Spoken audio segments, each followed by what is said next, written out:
Hidupku ada di tangan-Mu. Haleluya. Kau beri rancangan yang terindah. MDC memuji Tuhan. Semuanya yang ku terima. Haleluya. Walau tubuhku diremukkan, walau jiwaku terkoyakkan, pujianku takkan terhentikan. Roh-Mu yang memberi penghiburan. Ya. Akan ku pikul salib-Mu, cukuplah kasih setia-Mu. Ku bertahan, Kau kuatku, teguhkan imanku. NDC, ku mau tetap bersyukur, senantiasa bersyukur. Segala yang ku alami, biar kehendak-Mu terjadi. Ku mau tetap bersyukur, senantiasa bersyukur. Hatiku kan bersuka. Sebab hari ini hari yang terbaik. mari semuanya kita puji Tuhan. Amin.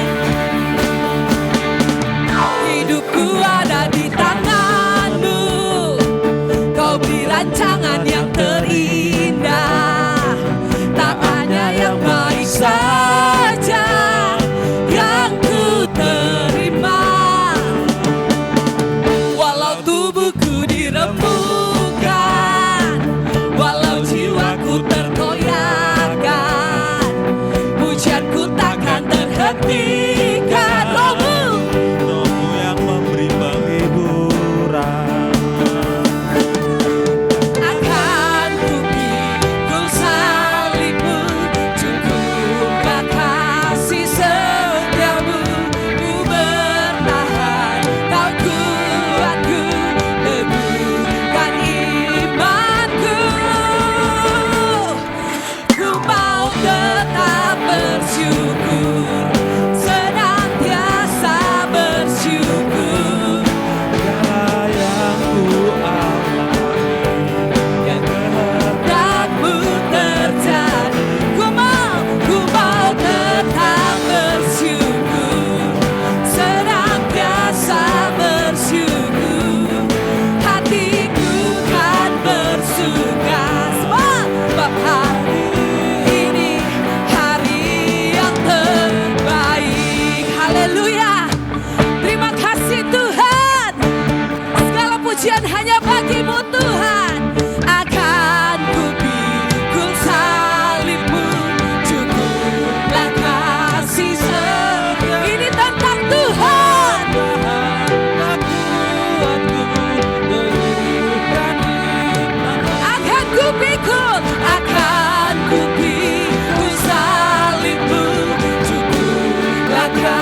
percaya Tuhan, di dalam-Mu ya Bapa, kami menerimakan sukacita yang melimpah.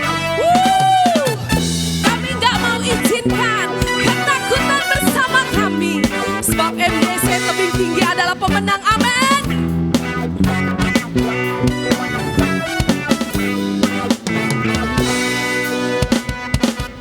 Takkan ku izinkan ketakutan, karena imanku pada Yesus Tuhan. Tak ada alasan tawar hati, karena Yesus ada di sini. Amin.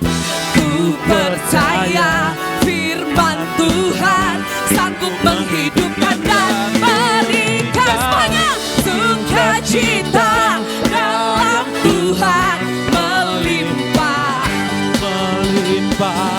Kekuatan dari Tuhan tercurah atas kita. Haleluya. Terima kasih Tuhan. Takkan ku izinkan ketakutan, karena imanku pada Yesus Tuhan. Tak ada alasan tawar hati, karena Yesus ada di sini. Amin. Ku percaya firman Tuhan sanggup menghidupkan dan berikan. Amin. Sukacita dalam Tuhan melimpah, melimpah kekuatan. Sekali lagi ya, sekali lagi dari awal. Atas kita.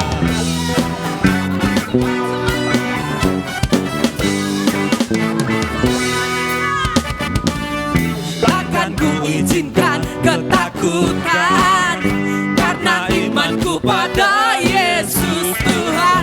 Tak ada alasan tawar hati, karena Yesus ada di sini. Amin. Ku percaya firman Tuhan sanggup Menghidupkan dan berikan. Yes, sukacita dalam Tuhan melimpah, melimpah kekuatan dari Tuhan tercurah. Jemaat Tuhan saja, sukacita. Jemaat dalam Tuhan melimpah, melimpah kekuatan dalai Tuhan lagi, tercurah jemaat atas semuanya, kita. sukacita. Dalam Tuhan melimpah, melimpah kekuatan dari Tuhan Tercurah atas kita, sukacita dalam Tuhan melimpah, melimpah kekuatan dari Tuhan tercurah atas kita, tercurah atas kita, tercurah atas kita.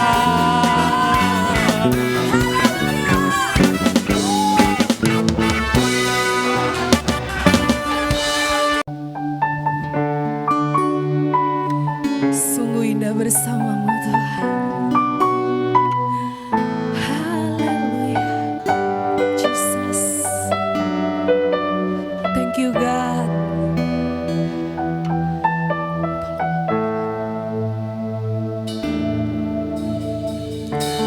Kau mengenal hatiku, hampa batinku tanpa hadirmu. Bawa daku mengalir, berlabuh dalam hangatnya kasih-Mu. Sejuta rasa di jiwa, rindukan peluk-Mu Bapa.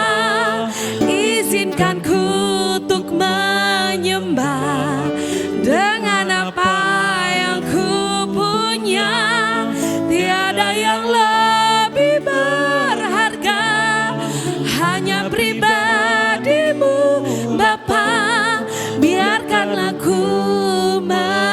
menyembah, hatiku milikmu seutuhnya.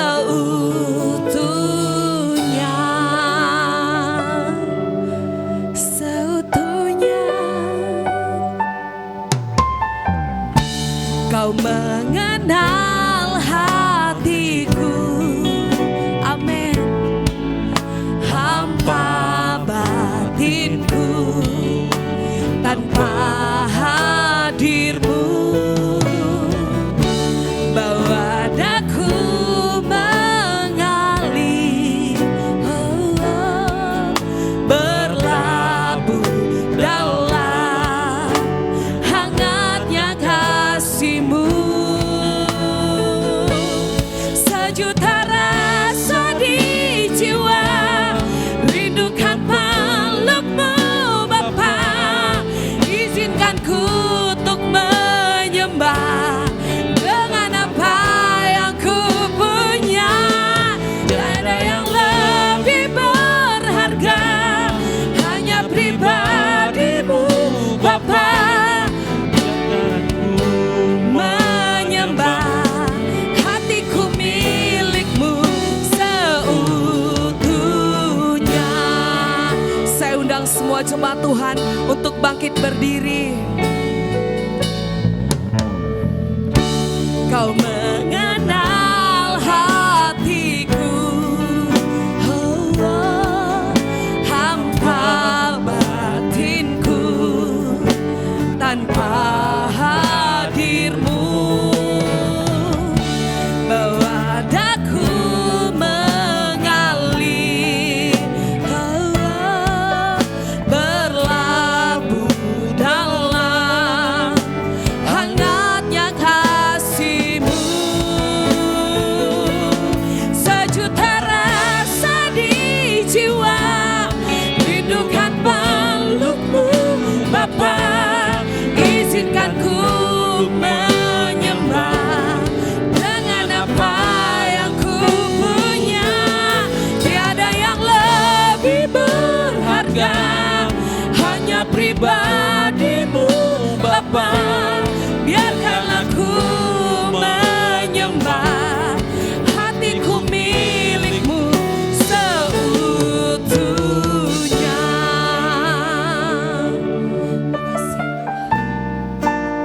Terima kasih.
Shalom bagi kita semua.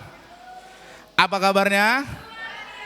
Puji nama Tuhan. Haleluya. Baik Bapak Ibu, tidak terasa kita sudah masuk di bulan Desember ya. Bulan di penghujung tahun. Bulan depan dah tahun baru saudara ya. Tahun 2025, sungguh gak terasa saudara ya. Waktu sedemikian cepat berlalu ya. Kita sudah memasuki bulan akhir dan bulan depan kita sudah memasuki tahun yang baru. Nah Bapak Ibu, saudara-saudari, menurut Bapak Ibu, kalau kita ini mau menyongsong masa depan, mana yang menjadi kecenderungan dari kebanyakan orang? Apakah pada umumnya orang memandang hari esok dengan sikap optimistik atau pesimistik? Optimis, apa itu optimisnya? Yaitu meyakini bahwa keadaan hari depan itu akan semakin lebih baik daripada masa lalu. Atau pesimis, menilai masa depan akan semakin suram. Kalau Bapak Ibu menghadapi tahun 2025 apa? Optimis atau pesimis? Optimis. Yang benar. Nah Bapak Ibu saudara-saudari, hal ini penting, kenapa? Karena bagaimana cara kita itu memandang pandangan ini, itu sangat berpengaruh terhadap nanti kehidupan kita.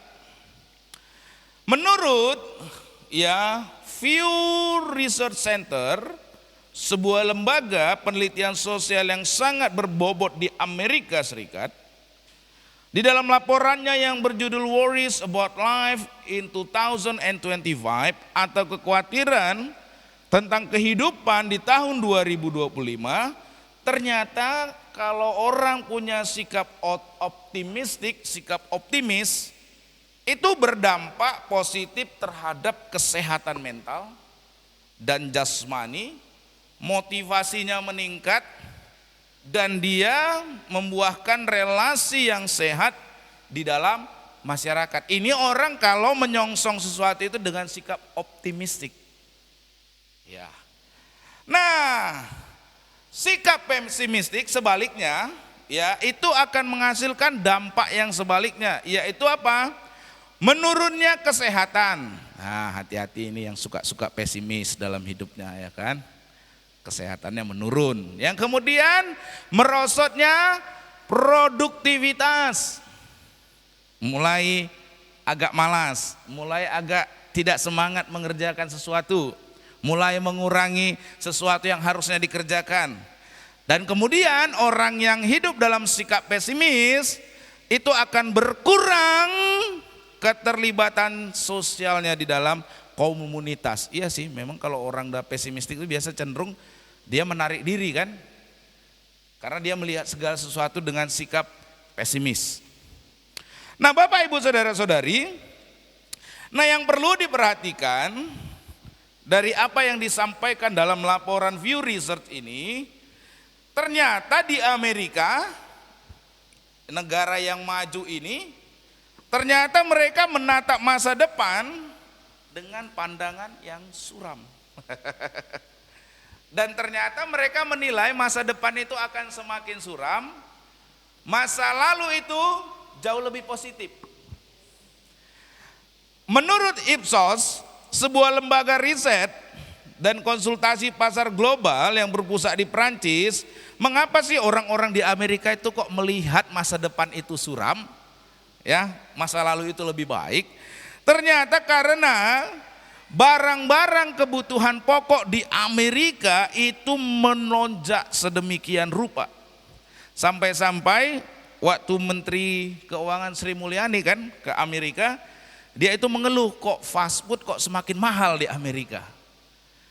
Nah ternyata semakin juga ada isu keamanan global, perang di Ukraina dan Timur Tengah, membuat ekonomi Amerika menjadi semakin lebih buruk. Sehingga orang-orang di Amerika, ya tahun depan kayaknya makin lebih sulit lah.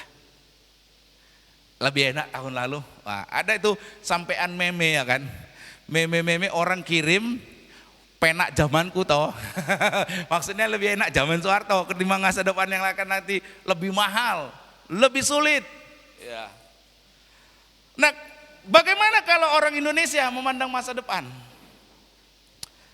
Nah, ada yang memandang dengan sikap optimis, tetapi ada juga yang memandang sikap pesimis. Atau juga bisa jadi orang bersikap malah bodoh. Memang belum ada penelitian di Indonesia. Ya, hanya saja di dalam sebuah laporan ya media massa detik.com didapati bahwa tahun Januari 2024 ya, dalam hasil survei ternyata 17 juta remaja di Indonesia itu memiliki masalah dengan kesehatan mental. Kalau jumlah remaja di Indonesia adalah sebesar 64,9 juta jiwa, berarti 26% ya orang atau remaja di negeri Indonesia ini banyak yang mengalami gangguan mental. Tentu jumlah ini nggak boleh dipandang remeh. Kenapa kok masih muda udah mengalami kesehatan mental, gangguan mental? Mengapa? Nah, ini nggak boleh dianggap enteng. Itu menunjukkan secara tidak langsung bahwa masalah kekhawatiran dan sikap pesimis juga merupakan masalah yang serius di negeri kita.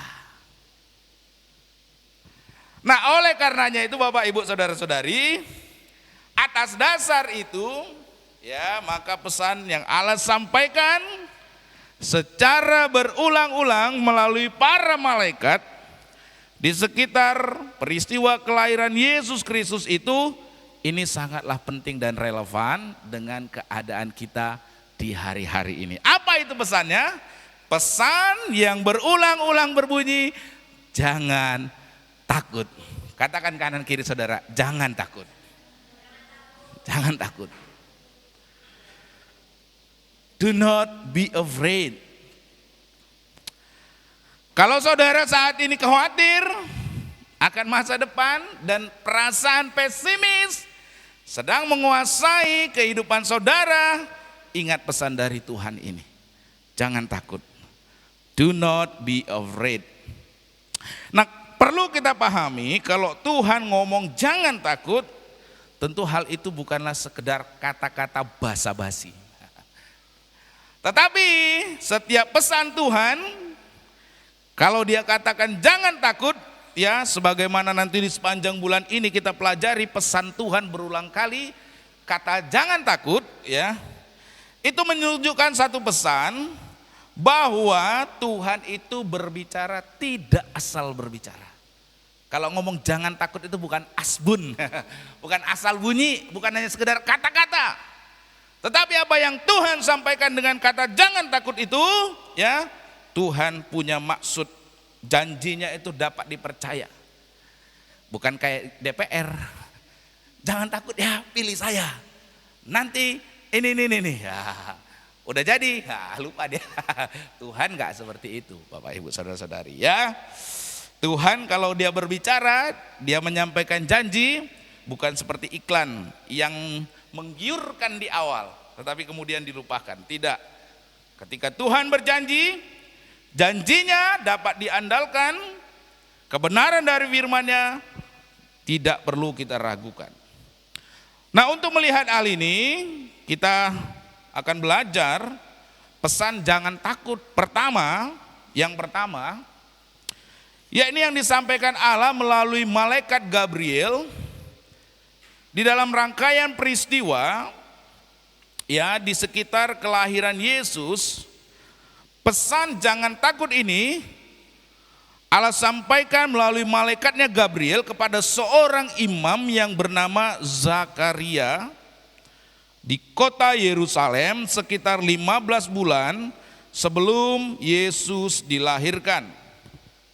Peristiwa itu dicatat dalam Lukas pasalnya yang pertama ayat 8 sampai dengan ayatnya yang ke-12. Lalu kita lanjutkan nanti sampai dengan ayatnya yang ke-12 ya, tapi kita mau baca dulu ayatnya yang ke-12 ya.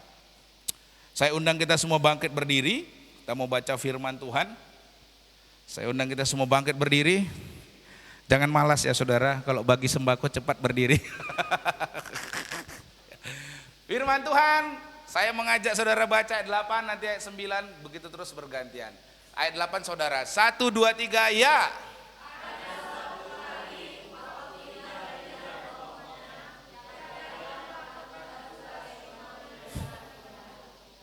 Sebab sebagaimana lazimnya ketika diundi untuk menentukan imam yang bertugas, dialah yang ditunjuk untuk masuk ke dalam bait Tuhan dan membakar dupa. Ayat 10, 1, 2, 3.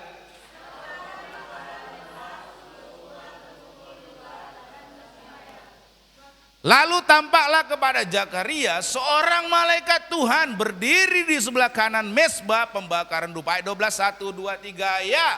Melihat hal itu ia terkejut dan menjadi takut. Terima kasih, silakan duduk Bapak Ibu Saudara-saudari. Nah, di ayat ini yang baru saja kita baca Bapak Ibu Saudara-saudari, imam yang bernama Zakaria ya.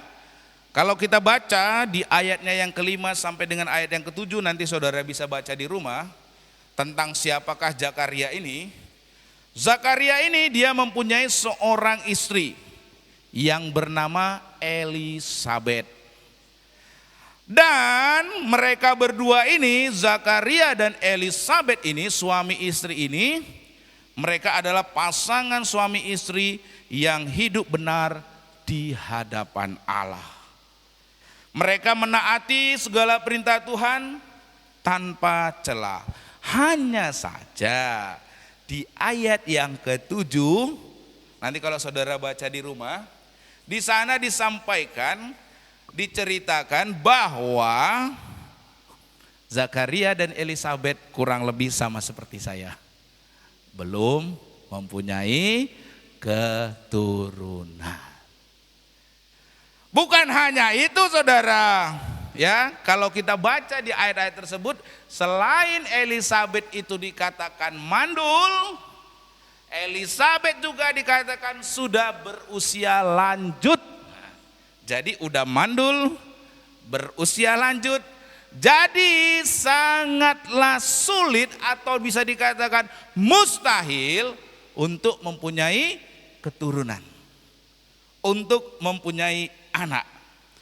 Nah, Bapak Ibu Saudara-saudari, suatu hari sebagaimana yang diceritakan di ayat 8 sampai 10, ketika Zakaria melakukan tugasnya di bait Allah, melakukan pelayanan di bait Allah, yakni membakar dupa di dalam bait Tuhan. Ini tentu suatu tugas yang nampaknya sederhana aja, cuma nyalain dupa ya. Cuma perlu saudara tahu, untuk membakar dupa, untuk masuk ke ruang kudus itu gak boleh sembarangan orang. Ini tugas yang hanya bisa dilakukan oleh seorang imam. Itu sebabnya kalau kita baca ayat yang ke-10, pada waktu pembakaran dupa dikatakan di mana? Seluruh umat berkumpul di luar dan bersembahyang. Memang nampaknya tugas sederhana, cuma membakar dupa. Tetapi untuk membakar dupa tersebut hanya seorang imam saja yang boleh. Gak ada yang lain boleh. Yang lain semua di luar. Artinya Zakaria ini orang yang baik, orang yang benar, orang yang taat kepada Tuhan, sehingga dia diizinkan. Karena kalau kita baca dalam perjanjian lama, yang masuk sembarangan itu pasti mati. Jadi nggak bisa sembarangan. Hanya yang dipilih Tuhan, hanya yang dikhususkan Tuhan yang bisa masuk ke ruang kudus. Nah, ketika dia melakukan tugas tersebut, ya, di ayat yang ke-11 dan 12 ditulis bahwa malaikat menampakkan diri kepada Zakaria ketika sedang melakukan tugasnya tersebut. Nah, melihat malaikat tersebut, di sana dikatakan di ayat yang ke-12, melihat malaikat itu menampakkan diri, Zakaria apa? Terkejut dan menjadi takut. Terkejut dan menjadi apa saudara? Nah, Bapak Ibu Saudara-saudari, ketika Zakaria melihat malaikat menampakkan diri di hadapannya, dia terkejut dan menjadi takut. Kalau kita baca hampir di seluruh Alkitab, hal yang sama juga terjadi. Ketika malaikat menampakkan diri, seseorang itu pasti terkejut dan takut. Nah, oleh karenanya itu Bapak Ibu Saudara-saudari, dari situ patut diduga malaikat bukan berpenampilan seperti bayi yang gemuk, lucu, dan dengan sayap yang kecil terbang kian kemari seperti yang sering digambarkan dalam cerita-cerita komik. Itu malaikat ecek-ecek, saudara. Bukan itu gambaran malaikat. Karena kalau kita baca dalam Alkitab, ketika malaikat menampakkan diri, pasti terkejut dan takut. Kalau yang kayak gini malaikatnya ketawa yang ada, saudara. Jadi bukan seperti ini gambarannya, saudara. Ada amin? Terkejut dan takut. Nah, selanjutnya di ayat 13 sampai 14 saya undang kita bangkit berdiri lagi. Ya, biar saudara nggak ngantuk. Ya. Ayat 13 sampai dengan 14 ini pesannya. Ya. Kita mau baca ayat 13. 1, 2, 3, ya. Namun malaikat itu berkata kepadanya, jangan takut, hai Zakaria, sebab doamu telah dikabulkan. Elisabet, istrimu akan melahirkan seorang anak laki-laki bagimu, dan engkau harus menamai dia Yohanes. Ayat 14, 1, 2, 3. Engkau akan bersuka cita dan bergembira, bahkan banyak orang akan bersuka cita atas kelahirannya itu. Terima kasih, silakan duduk Bapak Ibu Saudara-saudari.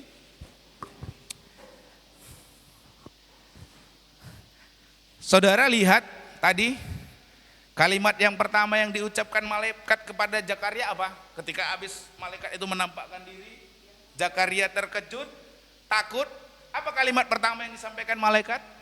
Jangan takut. Apa, saudara? Jangan takut. Malaikat gak berkata salam. Gak gitu, saudara. Seperti orang-orang Kristen yang biasa, ya kan. Kalau ketemu orang shalom. Enggak, malaikat bilang apa kalimat pertamanya? Jangan. Jangan takut, hai Zakaria. Kenapa kalimat ini dikatakan di awal? Ini merupakan satu petunjuk bahwa kata-kata tersebut ini merupakan satu kalimat atau kata yang penting, saudara. Sehingga enggak diucapkan shalom. Kalau Gideon kan masih ada yang bilang damai sejahtera bagimu. Ini enggak, jangan takut. Nah, sebagaimana Tuhan melalui Gabriel menasihati Zakaria supaya ia tidak takut, pesan yang sama juga Tuhan mau katakan kepada kita semua hari-hari ini Bapak Ibu. Kalau kita mungkin akan hidup dalam sikap pesimistik, kekhawatiran, ingat ini pesan Tuhan yang sama. Jangan takut. Alasan dari pesan tersebut kenapa kita tidak perlu takut, yang pertama adalah 3 alasan mengapa kita tidak perlu takut akan masa depan. Karena yang pertama, Tuhan tidak, katakan kanan kiri saudara, jangan takut, Tuhan tidak melupakan kita. Sekali lagi goyangkan badannya sampai terguncang, jangan takut, Tuhan tidak melupakan kita. Goncangkan lebih keras lagi, jangan takut, Tuhan tidak akan melupakan kita. Iya, supaya digoncang dia, supaya sadar. Jangan takut, Tuhan tidak melupakan kita. Tentang hal ini, seperti yang disampaikan tadi oleh malaikat Gabriel di ayat yang ke-13, di sana dikatakan, jangan takut, hai Zakaria. Nah, apa alasan dari pesan ini?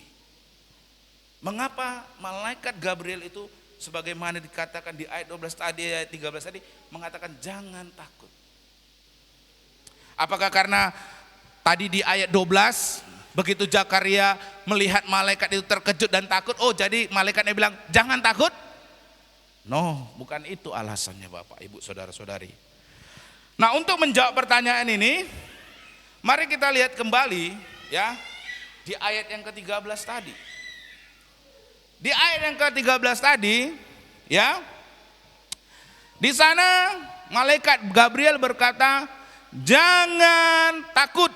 Lalu habis kata jangan takut, hai Zakaria, ada kata apa Bapak Ibu? Perhatikan, setelah kata jangan takut hai Zakaria, ada kata sebab. Nah Bapak Ibu saudara-saudari, kata sebab ini menunjukkan bahwa kalimat yang di belakangnya itu merupakan alasan dari pernyataannya yang pertama. Pernyataan yang di depannya. Alasan kenapa Zakaria jangan takut adalah karena doanya telah dikabulkan. Jadi jangan takut sebab doamu telah dikabulkan. Bukan jangan takut karena ngelihat aku, bukan. Bukan itu yang dimaksudkan. Jangan takut sebab doamu telah. Jadi kenapa Zakaria nggak usah takut? Karena doanya telah dikabulkan oleh Tuhan. Apa isi dari doa Zakaria? Tentu sebagaimana yang dijelaskan di ayat selanjutnya, bahwa Elisabeth istrimu akan melahirkan seorang anak laki-laki bagimu. Tentu kerinduannya, doa-doanya adalah apa? Punya anak, punya keturunan. Dari sini Bapak Ibu saudara-saudari tersirat kalau Zakaria itu sudah bertahun-tahun Zakaria berdoa. Dan karena doanya tidak kunjung dikabulkan, mungkin dia beranggapan bahwa Tuhan sudah melupakan dirinya. Kalau malaikat bilang doamu sudah dikabulkan, itu artinya Zakaria bertahun-tahun berdoa menggumuli supaya punya keturunan. Dan mungkin saja ya, kok nggak dikasih ini keturunan, udah lupa Tuhan mungkin sama saya. Mungkin saja melihat orang lain kok cepat kali dapat gitu ya, kok saya nggak dikasih. Mungkin saja dia melihat seperti itu, beranggapan seperti itu. Tetapi dalam hal ini kita perlu memahami Tuhan bukanlah seperti manusia. Kalau manusia itu pelupa, tetapi Tuhan tidaklah pernah lupa. Memang sebagaimana yang dilaporkan oleh Daily Mail ya, rata-rata setiap orang itu kehilangan 9 barang di setiap harinya. Di antara barang-barang yang paling sering hilang atau lupa ditaruh di mana itu adalah handphone, kunci rumah, kunci mobil, atau kunci motor, kacamata, dan dompet. Siapa sih yang sering lupa? Bahkan sering lupa dengan perkataannya. Nah, itu manusia, ini memang real ya. Dan setiap hari orang menghabiskan 10 menit dari waktunya hanya untuk menemukan barang-barang tersebut. Lupa taruh kuncinya di mana, lupa taruh dompetnya di mana, lupa taruh handphonenya di mana. Setiap hari saudara menghabiskan waktu 10 menit mencari barang-barang yang Anda lupakan. Dan orang kalau dihitung rata-rata menghabiskan total waktu sebanyak 6 bulan hanya untuk mencari. Waduh saudara, dalam 1 tahun saudara 6 bulan itu habis waktu saudara untuk mencari barang-barang yang Anda kelupaan. Nah, besok saudara mulai coba ya. Kalau saudara mulai lupa naruh kunci di mana, hitung waktunya berapa menit saudara. Ya hitung, lupa taruh dompet, cari-cari, hitung ya. Ternyata saudara 6 bulan waktunya saudara bisa habiskan ya. Tentu ini pemborosan waktu yang gak sedikit ini ya. Jadi 6 bulannya saudara ngapain aja gitu. Nah, kalau manusia adalah pelupa seperti yang ini tadi, ya, punya kecenderungan pelupa, tetapi Allah tidak pernah lupa. Katakan kanan kiri saudara, Allah tidak pernah lupa. Allah tidak pernah lupa. Sebagaimana Zakaria sudah berdoa bergumul bertahun-tahun, Tuhan tidak pernah melupakan Zakaria. Karena itu melalui malaikat Gabriel tadi, ya, melalui malaikat Gabriel tadi, ia berkata kepada Zakaria, jangan takut hai Zakaria, sebab doamu telah dikabulkan. Dengan kata lain Tuhan berkata, jangan takut Zakaria, aku tidak melupakan engkau. Sekalipun engkau sudah berdoa bertahun-tahun menantikan itu, aku tidak melupakan engkau. Aku menjawab dan mengabulkan doamu. Istrimu Elisabet akan memiliki keturunan seperti yang engkau doakan. Nah, ini menarik saudara. Bu Justinov dari doa malam ya Selasa lalu itu berbicara tentang doa yang konsisten dan persisten. Konsisten berarti terus menerus, persisten berarti kegigihan, ketekunan. Wah. Di doa pagi hari Sabtu Bu Justinov lagi ingatkan lagi tentang dalam hidup ini kita perlu yang namanya konsisten, terus menerus, bukan satu kali, dua kali, tiga kali, tapi terus menerus, dan juga persisten, tekun, gigih, ulet. Nah, yang menjadi problem dalam hidup kita, seringkali kita berdoa satu kali, maunya langsung dijawab dan instan. Betul atau betul? Begitu doa, maunya langsung dijawab. Seketika itu juga. Nah, yang problemnya kemudian ketika tidak dijawab saat itu juga mulai muncul apa? Kekecewaan. Berdoanya mulai berkurang. Atau bahkan yang sampai ekstrimnya tidak lagi berdoa. Padahal kalau kita lihat Zakaria, bayangkan dari muda, ya dia tentu merindukan anak. Tetapi sampai dia tua pasti tetap merindukan anak. Artinya dia terus berdoa dan bergumul. Bagaimana dengan kita saudara? Adakah yang kita rindukan?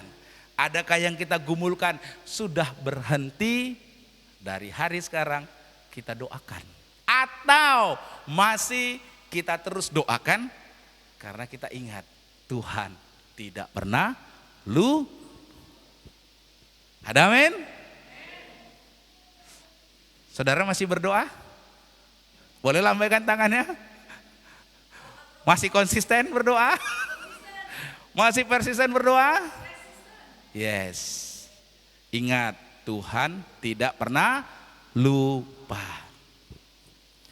Dan yang kedua, ya, yang kedua, apa alasan mengapa kita tidak perlu takut? Karena yang kedua, Tuhan tidak mengenal kemustahilan.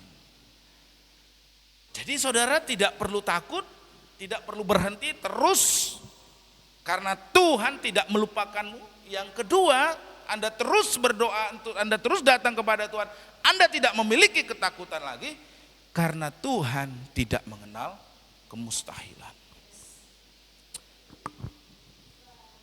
Dengan bertambahnya usia dirinya, Zakaria dan istrinya Elisabet adalah sangat wajar. Udah tua loh, ini udah tua. Adalah sangat wajar untuk ya udah nggak ada harapan lah untuk memiliki keturunan. Kenapa? Sedangkan waktu muda saja sulit untuk punya keturunan. Apalagi ini sudah lanjut usia. Jadi adalah sangat wajar jika Zakaria merasa ya nggak ada kemungkinan kalau dirinya dan Elisabet itu akan memiliki anak seperti yang ia harapkan. Dan bisa jadi saja dalam keadaan yang demikian muncullah rasa putus asa, rasa skeptis yang menguasai dirinya. Oleh karenanya, sebagaimana yang dikatakan di ayat 18, ketika malaikat tadi menyampaikan pesan tadi, jangan takut, ya, sebab doamu telah dikabulkan, kamu akan memiliki anak. Respon Zakaria apa? Di ayat 18. Lalu kata Zakaria kepada malaikat itu, bagaimanakah aku tahu bahwa hal ini akan terjadi? Sebab aku sudah tua dan istriku sudah lanjut. Nah, ini menunjukkan bahwa Zakaria melihat fakta yang ada sudah berada dalam keadaan skeptis. Ya masa toh? Lah masa iya sih? Bagaimana? Alasan yang memang masuk akal, ya kan? Ya satu, sedangkan dari muda saja tidak punya anak. Apalagi sekarang sudah makin lanjut usia. Istilahnya kalau perempuan apa mati haid ya. Benar gak sih saudara ya? Menopause, udah gak akan mungkin dah. Ini mustahil di atas kemustahilan. Ya gitu ya saudara ya. Ini sesuatu yang sedangkan muda aja mandul itu mustahil untuk punya anak. Apalagi udah lanjut usia, ini mustahil di atas kemustahilan. Sudah nggak mungkin saja Bapak Ibu. Tetapi ingat bahwa Tuhan itu mampu bekerja melampaui segala kemustahilan. Amin. Tuhan itu mampu bekerja melampaui segala batasan. Itu sebabnya saudara, sebagaimana di dalam New International Version ya, di dalam terjemahan NIV, saking ragunya Zakaria, dia bertanya, gimana sih, apa bisa aku yakin kalau aku akan menerima ini? Gitu. Bagaimana aku dapat yakin akan hal ini kalau aku akan menerima? Tetapi saudara, Tuhan itu mampu bekerja. Kalau Tuhan hanya mampu bekerja sebatas akal manusia, maka berarti dia hanya sekedar seperti manusia yang terbatas akan kemampuannya. Tuhan bukanlah manusia. Tuhan tidak terbatas, kuasanya tidak terbatas. Tidak ada masalah yang sesulit apapun yang mampu membatasi Tuhan. Oleh karena itu, ia sanggup melakukan. Tuh ini saudara jangan pernah lupa. Kalau saudara berpikiran, saya ini masalahnya udah gak ada jalan keluar. Ini persoalan saya ini kayaknya udah gak akan mungkin bisa diselesaikan. Ingat pesan ini. Jangan pernah lupa. Kalau Tuhan hanya bisa bekerja seperti kemampuan manusia, maka dia bukan Tuhan. Tetapi Tuhan bukanlah manusia. Dia tidak terbatas, kuasanya tidak terbatas. Berbicara tentang kuasa Tuhan, rasanya kalau saya mau ceritakan dalam kehidupan saya sehari-hari itu banyak ya saudara, bisa nggak pulang nanti dari tempat ini. Tetapi satu hal saja yang mau saya ceritakan saudara. Waktu kita dulu ingin membeli ruko ini, kalau saudara masih ingat, kan kita hanya dikasih waktu sampai Januari dipinjamkan. Kalau tidak ruko ini kan mau dijual. Lalu kita kan punya inisiatif kan untuk membeli ruko tersebut. Tapi saudara tahu sendiri keuangannya kan. Bagaimana keuangan gereja kita? Biasa-biasa saja. Ya, tidak ada yang spektakuler. Oh, dananya ratusan juta, jadi mudah aja. Enggak, saudara. Dananya biasa saja. Sehingga kita kemarin berkesimpulan untuk meminjam uang supaya bisa beli gedung gereja ini. Nah, ketika kita meminjam uang untuk membeli gedung gereja ini, pinjamannya 180 juta. Waktu itu ya ditanya mampu nyicil berapa setiap bulan. Bu Ani dan Bu Istinop kompak bilang 2 juta. Karena kemampuan ekonomi gerejanya 2 juta bisa per bulan. Udah hitung sana sini cuma bisa 2 juta Pak. Saya bilang sama Pak Jeffrey-nya ketemu, Pak mau pinjam uang MP. Berani bayar berapa setiap bulan? 2 juta Pak, enggak bisa kalau 2 juta. Mau berapa tahun baru lunas? Periode saya cuma sekali 4 tahun. Sebelum periode saya selesai, harus bayar itu iuran selesai utang. Jadi berapa Pak? 5 juta per bulan. Waktu saya bilang 5 juta per bulan, pusing Bu Ani sama Bu Istinop. Bagaimana ceritanya? Bisa bayar 5 juta per bulan? Gak mungkin lah ini. Sukar lah ini, mustahil lah ini. Kenapa? Karena fakta yang ada, saudara bisa lihat laporannya. Berapa sih tiap bulan iuran Mbak di ruko kita? Ya kalau baik-baik banget, kalau enggak juga di bawah 2 juta kan Bu, itu ada Bu Ani itu. Iya saudara, kalau cuma mengandalkan kita, udah pasti cuma bisanya 2 juta per bulan saudara. Betul? Ya itu yang kami pikirkan, itu pun kalau terus 2 juta, bisa-bisa kolaps ini keuangan gereja ini. Soalnya Bu Ani yang paling ngerti kan masalah keuangan, Bu Ani yang pegang. Makanya Bu Ani dan Bu Isina bilang 2 juta saja. Tapi kok Jeffrey-nya bilang 5 juta. Kalau mau pinjam bayar 5 juta. Tetapi saudara, waktu kita bersehati sama-sama bilang, udahlah kita gaskan, kita berserah sama Tuhan. Tahu nggak saudara? Ini sekarang kita sudah menyicil sampai ke 16 loh saudara. Artinya saudara sudah mencicil 80 juta. Iya, itu kan Bu Ani baru kirim laporannya. Saudara, sudah cicil 80 juta loh saudara. Mampu loh setiap bulan, yang ke-16 5 juta setiap bulan. Yang awalnya 2 juta saja, ini mikir-mikir bisa atau tidak. Karena Bu Ani yang pegang keuangan, yang lebih ngerti, mampu enggak gitu. Ternyata saudara, Tuhan pelihara. Dari mana? Ya dari mana saja, itulah Tuhan saudara. Kalau Tuhan itu bekerja seperti kita manusia, ya biasa-biasa saja saudara. Tapi itulah Tuhan, kuasanya tidak terbatas. Dari mana Pak? Dari mana saja Tuhan gerakkan hati orang. Benar enggak? Kalau orang tidak tergerak hatinya, mana mungkin bisa mau memberi, betul tidak?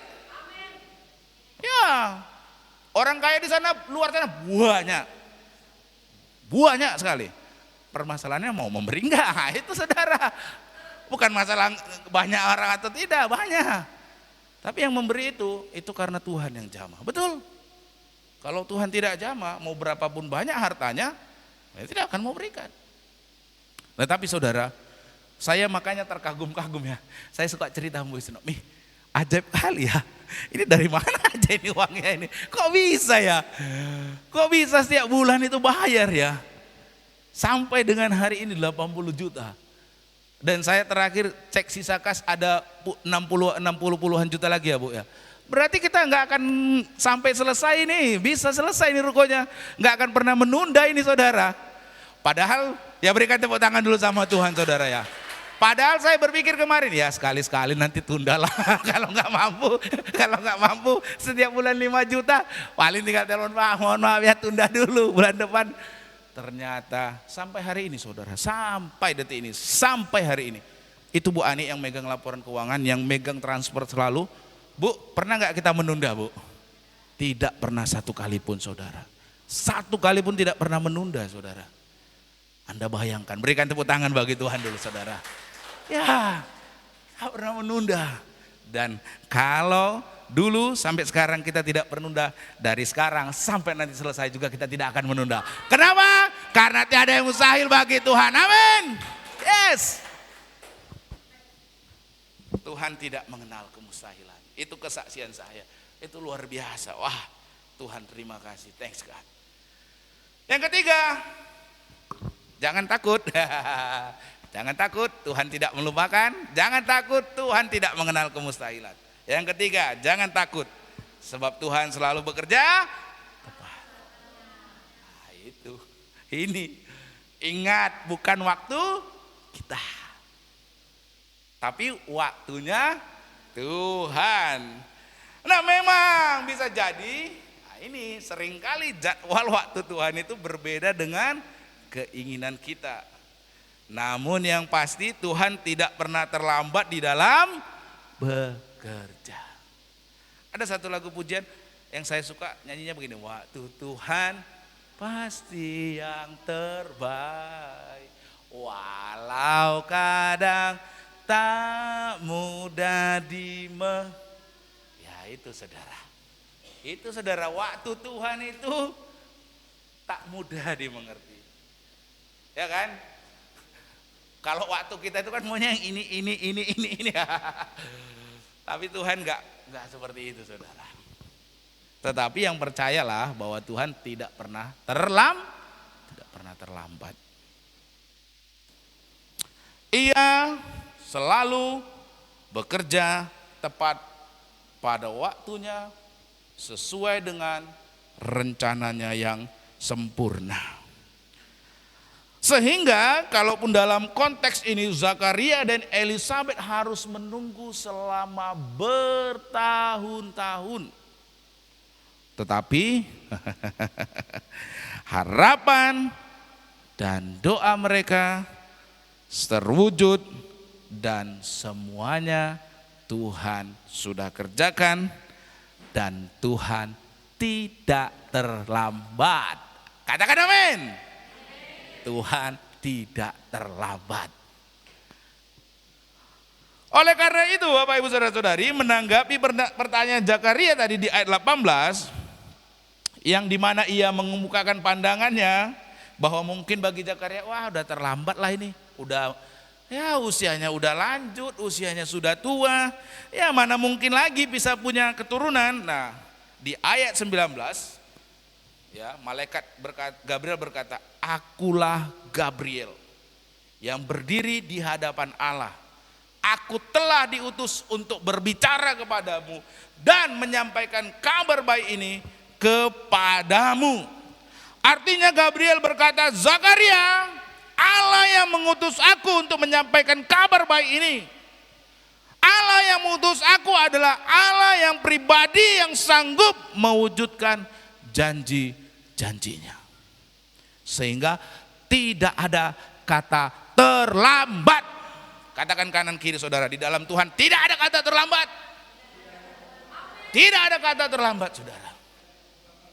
Tuhan sudah atur saudara. Tuhan selalu bekerja tepat pada waktunya. Tidak pernah terlambat. Kalaupun mungkin saudara tidak mengerti, tetapi saudara harus mempercayai bahwa Allah adalah pribadi yang memegang janjinya.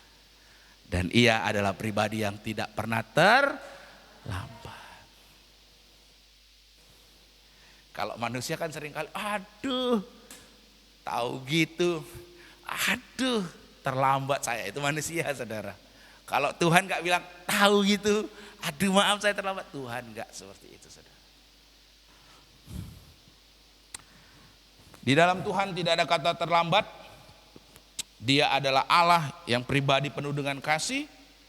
Di dalam kasihnya Allah punya rencana yang baik dalam hidup kita. Amin. Di dalam kesetiaannya setiap janji-janjinya itu dapat diandalkan. Nah di dalam hikmatnya Allah tahu waktu yang terbaik dalam hidup kita untuk dia menolong kita. Amin. Dan dalam kuasanya apa yang tidak mungkin menjadi mungkin. Amin. Oleh karena itu saudara, kita perlu bersandar kepada Allah. Di dalam kasihnya, di dalam kesetiaannya, di dalam hikmatnya, dan di dalam kuasanya. Bapak Ibu Saudara-saudari, Tuhan itu tidak pernah terlambat ya. Kita juga selain, ini saudara for your information, selain kita membayar cicilan iuran ruko, kita juga membayar MAP setiap bulan. Ya kan Bu Ani? MAP itu adalah 10% dari persepuluhan jemaat dikasih ke majelis pusat. Jadi setiap bulan dikirim tuh persepuluhan saudara. 10% dari persepuluhan kita semua dikirim ke majelis pusat. Dan kita selalu mengirimkan sampai hari ini. Bu Ani Setiap udah akhir bulan, Pak, transfer untuk MAP ya Pak. Siap Bu, terima kasih. Setiap akhir bulan, Pak, transfer untuk bayar iuran ruko. Siap Bu, terima kasih. Dananya tidak pernah terlambat ya Bu ya. Puji Tuhan. Puji Tuhan saudara. Itu menunjukkan bahwa Tuhan kita itu Tuhan yang ajaib saudara. Amin. Ada amin saudara. Oleh karena itu, apapun yang saudara alami hari-hari ini, ya, peganglah apa yang Tuhan katakan melalui malaikat Gabriel kepada Zakaria tadi. Jangan takut. Mengapa kita tidak perlu takut? Karena Tuhan tidak melupakan kita. Katakan kanan kiri saudara, Tuhan tidak melupakan kita. Jangan takut.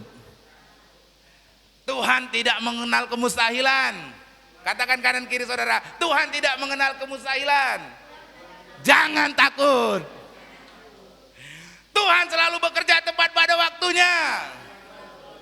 Jangan takut. Ada amin. Mari kita tundukkan kepala, kita bersatu dalam doa. Tuhan terima kasih. Kami belajar kebenaran firman-Mu Tuhan. Di sekitar peristiwa kelahiran-Mu Tuhan Yesus, ada pesan yang Tuhan sampaikan. Pesan jangan takut yang sudah kami dengar hari ini. Yang Tuhan sampaikan kepada Zakaria.